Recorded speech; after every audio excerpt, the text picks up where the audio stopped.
Oh, je suis issu vraiment d'un milieu très pauvre. Pas pauvre, très pauvre. Vous avez pris votre revanche. Je n'ai pas pris ma revanche, j'ai dit ça sera pas comme ça pour toutes les générations qui viennent. Et je connais plus beaucoup de monde qui gagne de l'argent sans le mériter, parce que maintenant, même en travaillant pas tous les matins, il faut déjà être un peu astucieux pour en gagner. Il faut faire en sorte qu'à un moment donné, vous donniez pas envie à tout le monde de foutre le camp ailleurs.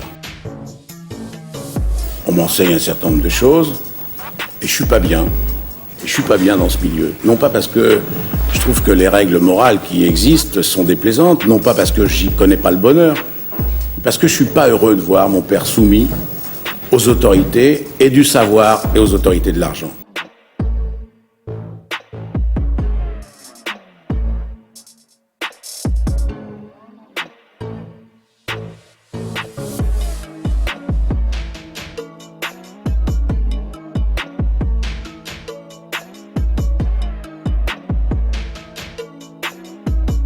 Ben Bernard me dit, je vais faire de la politique. Je dis, Bernard, ce sont des crocodiles. Les inégalités de l'argent, ça représentait quelque chose d'insupportable, mais à la limite, j'en étais pas malheureux, figurez-vous.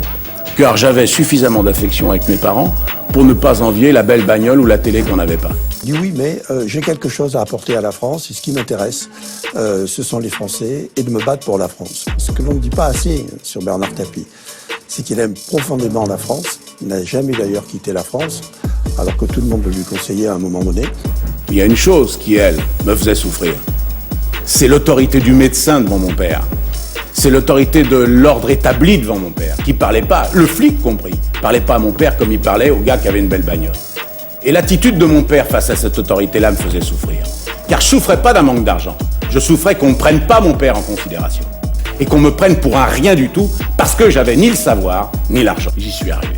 J'ai fait ensuite un métier dont l'argent est le symbole de « vous avez réussi ». Vous en faites un autre. L'écrivain, quand il a un prix Nobel, c'est comme ça qu'on matérialise sa réussite. On dit c'est un bon écrivain, il a un prix Nobel. Un journaliste qui est un de ceux qui interviewent à l'heure de vérité, on dit c'est un journaliste qui a réussi. Et bien un chef d'entreprise qui a ruiné, c'est un chef d'entreprise qui a raté. Et j'ai décidé, petit à petit, en suivant mes études, en faisant de la musique, en faisant du sport, de sortir un peu de la catégorie dans laquelle j'étais. Les nouveaux patrons, ils ont compris une chose, monsieur. C'est qu'on vient de réconcilier le profit avec l'intérêt collectif. Parce que maintenant, il n'y a plus d'ambiguïté. Les sociétés dont les avancées sociales sont les plus fortes sont celles qui gagnent le plus d'argent. C'était pas une revanche.